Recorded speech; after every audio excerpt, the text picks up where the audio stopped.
안녕하세요, 진린이 여러분. 이제 휴가 기간이 막 다가오면서 다들 맛집도 찾고 한편으로는 좀 먹어도 살이 안 찌는 방법이 없을까? 이렇게 고민하시던 분들이 이 영상을 클릭했을 거예요. 그쵸? 일단 먹어도 살이 아예 안 찌는 방법은 없습니다. 그런데 덜 찌는 방법은 있어요. 모태 통통 스펀지 타입의 몸의 소유자, 체지방 부자. 먹으면 다음날 바로 붙는 스타일. 그랬던 제가 여행 다니면서 실컷 먹고 캠핑 다니면서 실컷 먹고, 아니 그런데 이 와중에 의외로 체중 유지를 꽤나 잘하는 이유 알려드리도록 하겠습니다. 일단 우리가 음식을 먹게 되면 각 영양소들이 효소로 인해서 형태가 바뀌게 되고, 그중 일부는 우리 몸에서 사용이 되는가 하면 그중 일부는 몸에 저장이 됩니다. 이때 지방이 사용되지 않고 저장되게 되면 살이 찌는 거죠. 그렇다면 궁금할 거예요. 어떤 때 사용을 하지 않고 저장하게 되는가? 당연히 필요한 양 대비 많은 양이 남게 되면 잉여분을 저장하게 되겠죠. 그런데 많은 사람들이 모르는 부분이 있는데, 생각보다 정상 사람이 많이 먹어서 살을 많이 찌우는 것은 쉽게 일어나는 일이 아니라는 사실이에요. 왜냐하면 우리 몸에는 항상성이라는 것이 있습니다. 이건 우리의 몸을 현 상태로 유지하고 싶어 하는 성질이거든요. 보통 우리가 음식을 좀 많이 먹게 되면 이런 항상성들이 작용을 해서 조금 더 에너지로 많이 가져다 사용하려고 노력해 나의 체중을 유지하려고 합니다. 보통 하루 좀 많이 먹으면 다음날 체중이 좀 올라갔다가 한 2, 3일 정도 지나면 다시 떨어지는 경험 한 번쯤은 해보셨을 거예요. 이런 항상성 때문에 우리는 조금 더 쉽게 체중을 유지할 수 있습니다. 너무 좋아! 물론 이 항상성을 무시하고 살이 찌는 경우도 있어요. 그건 나중에 제가 또 다뤄볼게요. 그런데 만약 양도 적당하고 그다지 나쁜 음식을 그렇게까지 많이 먹지도 않았는데 그래도 자꾸 잉여분이 생기는 것 같다면, 즉 남들보다 적게 먹는 것 같은데 살이 잘 빠지지 않는다면, 이런 것들은 왜 그런 걸까요?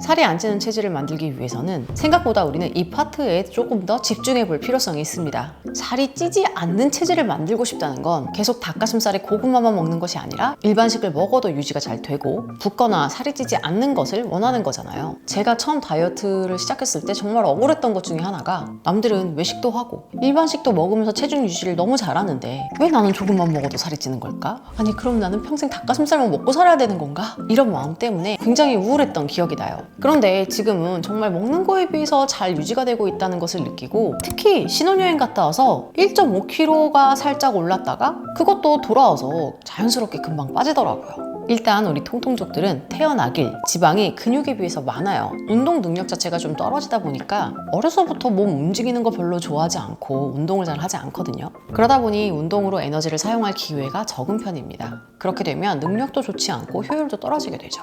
이 그래프를 보시면 이 중앙 부분이 살이 잘 찌지 않는 체질, 그리고 이쪽 부분이 살이 잘 찌는 체질이라고 합니다. 운동을 시작해서 강도를 높이면서 운동을 진행했을 때 지방을 얼마나 사용하는지의 사용률을 나타낸 그래프인데, 확실히 살이 안 찌는 사람들은 지방의 사용률이 굉장히 일률적이고 꾸준한 것을 보실 수가 있어요. 특히 이 운동이라는 유의미한 강도가 들어간 무언가의 행위를 시작했을 때 살이 잘 찌는 체질들은 딱 보니까 지방을 에너지로 전혀 사용하지 못하고 뚝 떨어지게 됩니다. 이런 체질이신 분들은 운동량을 아무리 늘린다고 하더라도 크게 효과를 보지 못하겠죠. 지방을 잘 에너지로 변환해서 사용하시는 분들은 살이 쪄도 금방 빠지고, 애초에 에너지로 잘 쓰다 보니까 살이 찔 확률도 떨어집니다. 그럼 어떻게 하면 이렇게 바꿀 수 있을까요? 이론적인 방법과 경험적인 방법이 있습니다. 먼저 첫 번째, 이건 제가 수년간 느껴왔던 부분인데, 가장 중요한 것 중에 하나는 결국 너무 적게 먹지 않는다 였어요. 이런 말 들어보셨을 거예요. 돈도 써본 놈이 쓴다. 양질의 영양소를 평소에 충분히 몸에 공급을 해주고, 이것을 이용해서 운동으로 사용하는 몸의 경험을 체득시켜줘야 합니다.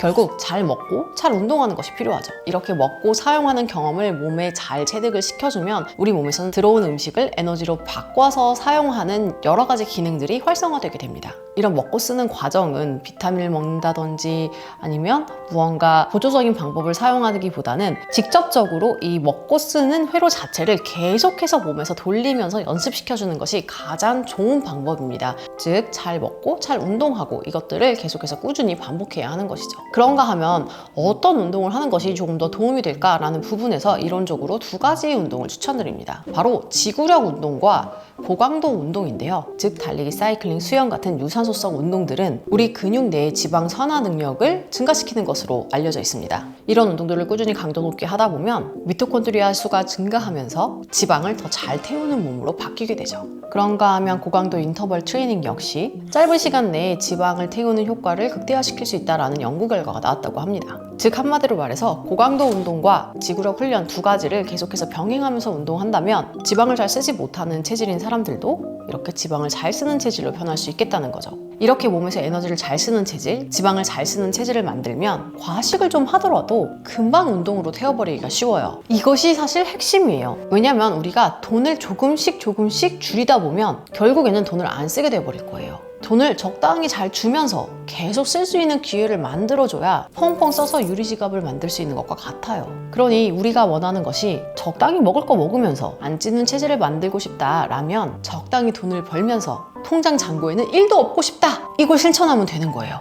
참 쉽지 않아요? 그냥 쓰는 걸 연습하면 되는 거예요. 처음에는 막 마음도 불편하고 저축도 좀 해야 될 것만 같고 이렇게 팍팍 쓰기가 좀 어려울 거예요. 그런데 이게 한 번이 두 번이 되고 두 번이 습관이 되면 그러다 강도 높게 할부로 막 팍팍 한 번씩 긁다 보면 씀씀이가 커져서 그 다음부터는 들어오는 족족 쓰는 게 당연해지는 거죠. 여러분이 살을 뺄 때에도 이렇게 접근해 보세요. 그동안 살 안 찌는 체질을 만들고 싶어서 단백질 많이 먹고 음식량도 줄이고 이렇게 식단에 조금 더 치중했다면 이번에는 조금 더 어떻게 하면 잘 쓸 수 있을지에 포커스를 맞춰서 내 몸의 운동 능력을 향상시켜 보세요. JJ가 추천하는 운동 리스트는 여기 함께 달아드릴 테니까요. 이 운동들 꾸준히 연습하시면서 살 안 찌는 체질 휴가 가기 전까지 여러분들 꼭 함께 만들어 보세요. 자, 그럼 저는 다음번에 또 재미있는 콘텐츠를 들고 찾아오도록 하겠습니다. 여러분 모두 안녕!